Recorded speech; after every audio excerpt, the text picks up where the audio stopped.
hablar de este y otros temas, déjeme saludar al maestro Francisco Paco Cruz, quien ha estado al pendiente de cómo Laida Sansores ha estado desnudando también a Vandalito Moreno, el presidente nacional del PRI, ex gobernador de Campeche, y al consejero presidente del INE, Lorenzo Córdoba, que son de los que dicen que al INE no se le toca, pero bien que se le manosea. Mi querido Paco, te saludo con mucho gusto. ¿Cómo estás? Muy buenos días todavía. Vicente, tú sí, tienes razón, todavía frío. Si mira, hoy bajé al Valle de Toluca, así que hace frío. Pero no, buenos días, Vicente. Mira, qué temas, ¿no? El de Monreal, que lo hemos platicado. Mira, hay muchas evidencias que hace por lo menos 2 años él ya había delineado su salida de Morena. Y claro, ¿por qué no se sale? Que es la gran pregunta. ¿Por qué no renuncia? ¿Por qué no se va? Bueno, pues mira, los dineros de Morena en el Senado llegan a él directamente. Tiene una posición no solo para obtener recursos legales de Morena, sino que tiene una posición para negociar con todos sus amigos, incluidos Alito Moreno, incluido Lorenzo Córdoba Vianello. Tiene una posición importante, destacada, para hacer lo que él sabe hacer muy bien, el mercenarismo político. Sí, se ha relevado como eso, un mercenario de la política que debía estar hace mucho fuera de Morena. No está, pero hay razones de peso, que es el dinero de Morena en el Senado, el dinero legal y la posición que le permite negociar con sus amigos del PRI, sus amigos del PAN, que lo han arropado bastante bien, pero eventualmente va a tener que tomar la decisión, Vicente, sí, solo va a tener que tomar la decisión. No tiene un capital político para competir con Claudia Sheinbaum, con Marcelo Ebrard. No tiene capital político, pero hay que reconocerlo, es un negociante hábil. Negoció la gubernatura de Zacatecas, negoció algunas posiciones en la Ciudad de México. Es decir, él ha hecho su lucha, la está haciendo a través de la oposición. Hay evidencias de que hace por lo menos 2 años empezó a negociar con Movimiento Ciudadano. Él está buscando su salida, pero también hay que reconocerle, también es hábil. Vicente tiene mucho tiempo en la política, nació prácticamente en la política, a eso se dedica, y es un tipo que sabe buscar los momentos para acomodarse y encontrará el momento para terminar de traicionar. No traicionar porque ya lo ha hecho, lo hace muy a menudo, sino para terminar de traicionar a Morena, que no al presidente, porque Laida tiene razón. Mira, el presidente sabe, tiene sus momentos cuando la oposición, y entre ellos Monreal, hacen una cosa. El presidente ya va 2 pasos adelante.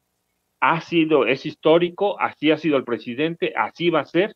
Entiende cómo funcionan los políticos. Mira, el presidente Andrés Manuel López Obrador es uno de esos mandatarios que no entran en la estadística política nunca.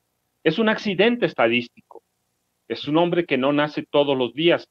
Así que ya encontrará, ya seguro que ya tiene las formas para lidiar con Monreal, las formas para lidiar con la oposición. Es un presidente que nació en la calle, se hizo en la calle, y que va a encontrar las formas, si es que no las tiene ya, para darles la vuelta a Vicente. Ha manejado la agenda por 4 años. Bueno, pues manejó la agenda cuando fue jefe de gobierno.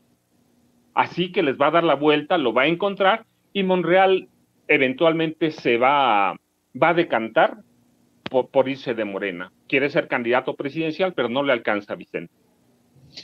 Mi querido Paco, hay mucho que desmenuzar para la audiencia de Sin Censura con tu larga trayectoria, y creo que uno de los temas que hemos abordado continuamente en los enlaces que tenemos contigo, maestro, es estas alianzas, estos acuerdos malandros de Alito Moreno, que nuevamente es exhibido por los acuerdos con Lorenzo Córdoba para que el INE pues no le cobrara las multas multimillonarias al PRI y que terminaran quedando en multas de risa, en momentos en que estamos hablando de que al INE no se le toca, dicen estos que salieron a marchar, muchos de ellos desde sus trincheras privilegiadas políticas, pues al INE sí se le ha tocado y se le ha manoseado y se le ha hecho de todo, mi querido Paco. Sí, mira, Vicente, vamos a tocarlo en varias partes. La primera, mira, los diálogos que mostró anoche la gobernadora de Campeche, Laida Sansores, deben ser un camino para, no para mostrar a Alito Moreno y a Lorenzo Córdoba como lo que son delincuentes de altos vuelos, delincuentes electorales, delincuentes políticos, protegidos en una extraña legalidad. No, mira, eso ya lo sabemos. Lo que debía servir con las conversaciones que se dieron a conocer anoche y la difusión de viejas conversaciones de los audios, debía servir para que renunciaran, pero ya, no solo, no solo Alito Moreno, no solo Lorenzo Córdoba Vianelo, mira, el secretario de Finanzas del PRI, Hugo Gutiérrez, que es el que participa en esas negociaciones para reducir las multas, debían renunciar ya, pero nos debe llevar a hacer otras preguntas. Por ejemplo, ¿cuánto dinero de ese ha recibido Lorenzo Córdoba Vianelo? Si debía haber una investigación. Sí, son organismos autónomos, en este caso el INE, pero no es autónomo completamente, recibe recursos públicos e influye en la política. Así que, mira, la difusión de esos audios son indicios sólidos de que Alito y Lencho, que son eso, mira, son alias, en el sentido amplio mafioso de la palabra, que son delincuentes de altos vuelos, que son responsables de fraudes continuos masivos de recursos públicos. Mira, Lencho y Alito, como Ricardo Monreal, no se han dedicado solo a la especulación electoral y a vivir de los recursos públicos, sino que se han dedicado a corromper la política, aprovechando los viejos esquemas de corrupción impuestos por quién. Por las presidencias del PRI y del PAN, por Carlos Salinas de Gortari, por Ernesto Zedillo, por Vicente Fox, por Felipe Calderón, por Enrique Peña Nieto, se han dedicado al saqueo de recursos públicos. Eso es lo que son, mira, son saqueadores de recursos. Lorenzo Córdoba ha perdido hace mucho, si es que alguna vez la tuvo, la poca credibilidad que se le podía dar, el beneficio de la duda, ¿sí? Lo han perdido todo, pero ¿qué tienen? No tienen vergüenza, ¿sí? Ellos son de lo peor que han dejado los organismos electorales desde que existen como tal, a través de la Secretaría de Gobernación, a través de lo que tú quieras, o autónomos, desde que el PRI es PRI, a partir de 1946. Son eso, delincuentes electorales que se usan para negociar candidaturas, para fortalecer a ciertos dirigentes y para controlar al PRI y para controlar claramente al PAN ahora, ¿verdad? Mira, esa era la forma de operar, la de Lorenzo, la de Alito, la de Ricardo Monreal, es la forma de operar de personajes infames como Salinas, Enrique Peña Nieto, Miguel Ángel Osorio Chong, el senador Tomás Yarrington Rubalcaba, César Duarte Ochoa, Felipe Calderón, Vicente Fox, Luis Armando Reynoso y Margarita Zavala. O sea, no es que estemos descubriendo algo nuevo, tenemos nuevos nombres, pero mira, yo recuerdo entrevistas que le hacían en los 80 a Palillo, ¿sí? Aquel comediante político que a mí me encantaba porque mi padre me lo inculcó, y cuando le hacían entrevistas en los 80, decía, es que tenemos 50 años con lo mismo. En esa época lo decía él, tenemos 50 años con lo mismo. Él decía y se asombraba, yo veo cuando develan una plática por 100 representaciones o por 150 y decía, a mí no me da nada, pues, cuando 50 años he hecho el mismo papel, denunciado esa vieja corrupción de los políticos, en esa época solamente eran priistas, de la política, y no hay nada. Entonces, mira, Vicente, estamos en una etapa que el PRI, el PAN y personajes como Lorenzo Córdoba se han aprovechado de todo eso que crearon los priistas y los panistas. Mira, tú recuerdas en 2017, los mismos de Denise Dresser, ¿sí? La académica, Álvarez y Casa, Cuauhtémoc Cárdenas, ellos demandaban, exigían la renuncia del Consejo en Pleno del INE, demandaban, exigían la renuncia de los magistrados del Tribunal Electoral del Poder Judicial de la Federación. Y ese INE es el mismo que controlaban Lorenzo Córdoba y Ciro Murayama. Operaban como lo hacen ahora. El INE, no, mira, nunca ha sido rehén de intereses políticos, sino que fue creado como parte de la misma mafia del poder priista que sedujo y engulló a los panistas. Mira, con todo lo que representa el modelo de organismos autónomos del Estado, es una estructura tecnocrática creada para cometer fraudes, para mantenerse en el poder, para aprovecharse de los recursos públicos. No es un organismo que no se deba tocar. Mira cuántas veces se ha reformado la Constitución en este país, no digamos el INE, que le han tocado 8 grandes reformas. Este país ha reformado la Constitución en artículos 763 ocasiones, en 763 y nadie dijo nada. Mira, López Obrador la ha reformado 56 ocasiones, ¿sí? Sí, pero Enrique Peña Nieto la reformó 155, y te estoy hablando del diario de los debates, no de lo que decimos nosotros, ¿sí? Calderón la reformó 110 ocasiones, Vicente Fox que está a 31, y así podemos ir hasta Adolfo Ruiz Cortines, que la reformó 15 veces. Mira, la Constitución ya no es lo que era. Así que todos, si la Constitución es reformada y sirve para eso, pues los organismos electorales más. Mira, Abelardo L. Rodríguez, estamos hablando desde el 21, sí, bueno, perdón, desde el 22, ¿sí? Abelardo L. Rodríguez la reformó 22 pesos, Obregón la reformó 8 veces, Elías Calles 18, los generales héroes, ¿sí? Emilio Portes Gil también, ¿sí? López, Luis Echeverría 40 veces, López Portillo 34, Adolfo López Mateos 11 ocasiones, ¿sí? Todos han tenido algo que ver. Todos han tenido algo que ver en los fracasos y en el sistema electoral que tenemos. Mira, recuerda cómo se ha tocado el INE y cómo se ha tocado la Constitución. En 1988, el PAN, encabezado por Diego Fernández de Ceballos, avaló el fraude electoral, y poco tiempo después, él a la cabeza del PAN, incitó y presentó una iniciativa de ley para que se quemaran todas las boletas electorales de aquella elección que representaban una evidencia única del fraude para imponer a Carlos Salinas de Gortari.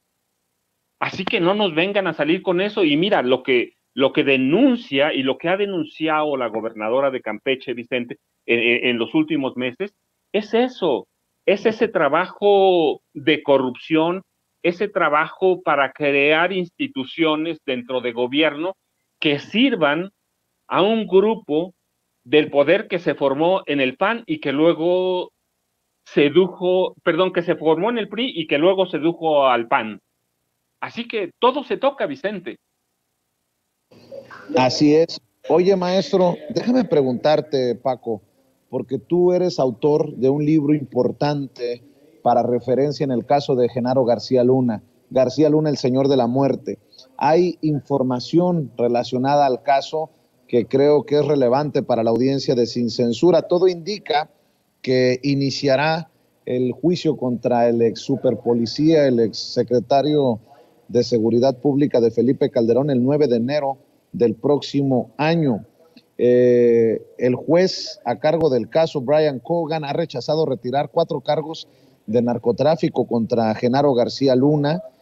También hay que decir que la defensa de García Luna está pidiendo, está demandando revelar los nombres de los testigos en el juicio que se le seguirá por narcotráfico, y todo parece indicar, de acuerdo a lo que entiendo por la carta enviada por el abogado defensor de Genaro García Luna, que van a testificar estos testigos desde lugares remotos, no necesariamente en persona ahí en la corte, y es por eso que la defensa quiere que se revelen los nombres de los testigos en el juicio. ¿Cómo ves esta información? El juez negándose a retirar los cargos, la defensa queriendo que se revelen los nombres de los testigos. Ya en su momento se había pedido secrecía por seguridad para esos testigos en este juicio que iniciaría a inicios del próximo, a principios del próximo año, mi querido Paco.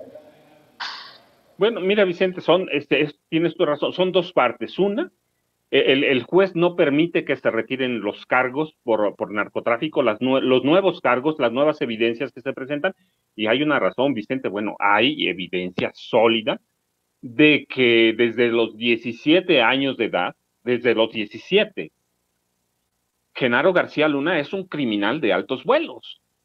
Hay evidencia de sobra y documentada de que a los 11 años ya colaboraba con grandes criminales, amparados en sus placas de policías del servicio secreto de este país.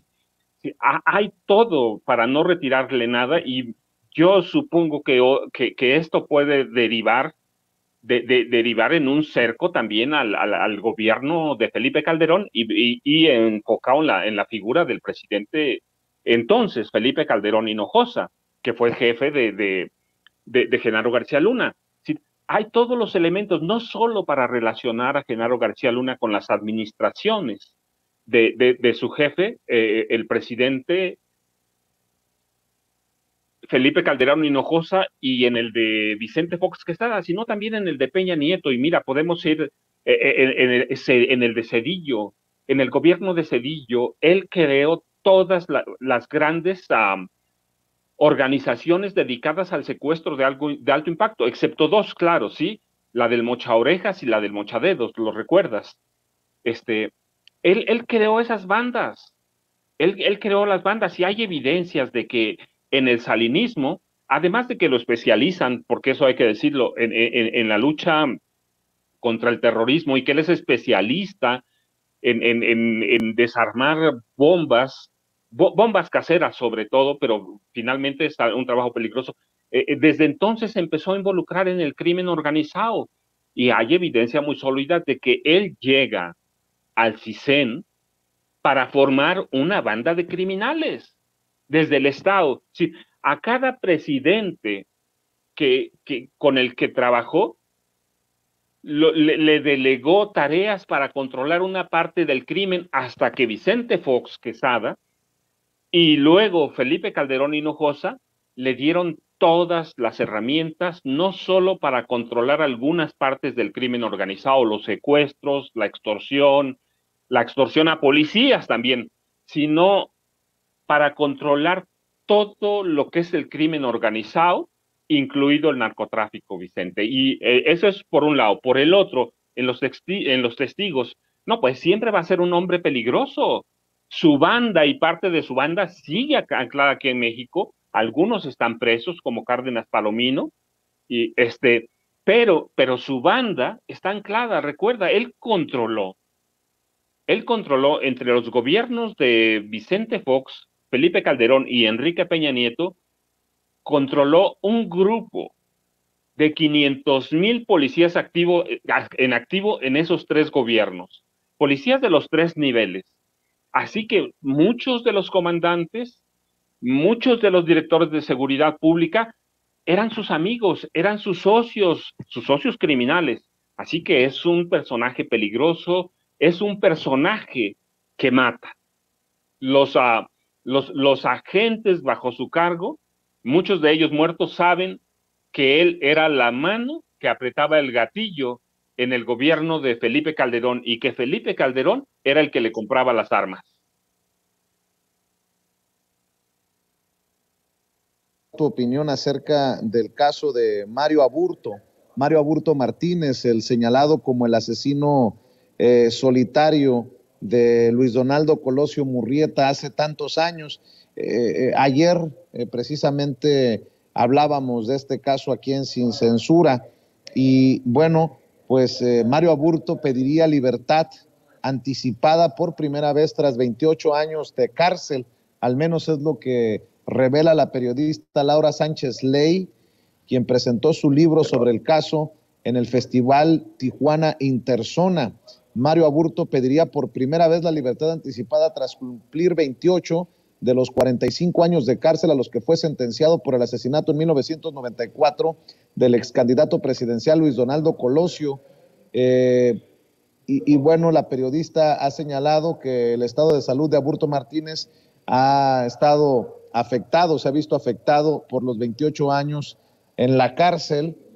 ¿Cómo ves esta posibilidad en momentos en que el propio presidente Andrés Manuel López Obrador abrió la posibilidad de desempolvar los archivos? No sé si recuerdas en la mañanera hace algunos meses.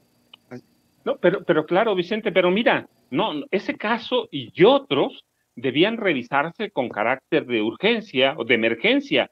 Todavía hay cualquier cantidad de dudas sobre el asesinato de Luis Donaldo Colosio Murrieta, justamente en 1994, allá en Tijuana. Hay cualquier cantidad de cabos sueltos que llevarían hasta la presidencia de Carlos Salinas de Gortari. Hay que recordar que el hermano estuvo preso por otro crimen, pero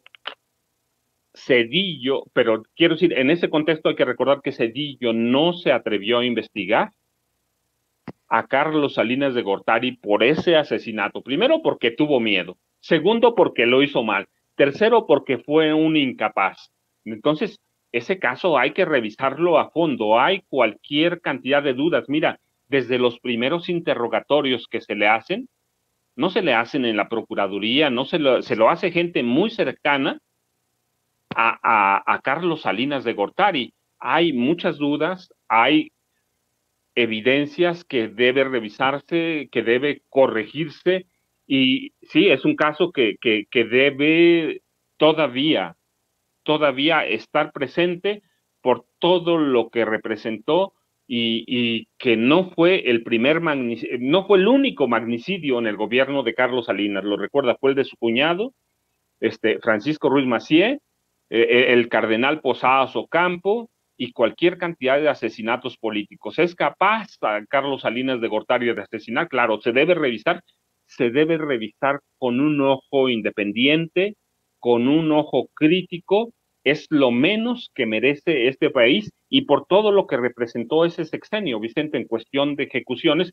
que prácticamente sigue la escuela de López Portillo, sigue la escuela de Luis Echeverría, de Gustavo Díaz Ordaz, de los presidentes que le antecedieron, así que debe revisarse este caso con mucho cuidado, Vicente, el de Aburto, y todas las inconsistencias que hay tienen que salir a la luz, Vicente, claro. Pues mi querido Paco, siempre es esclarecedor platicar contigo.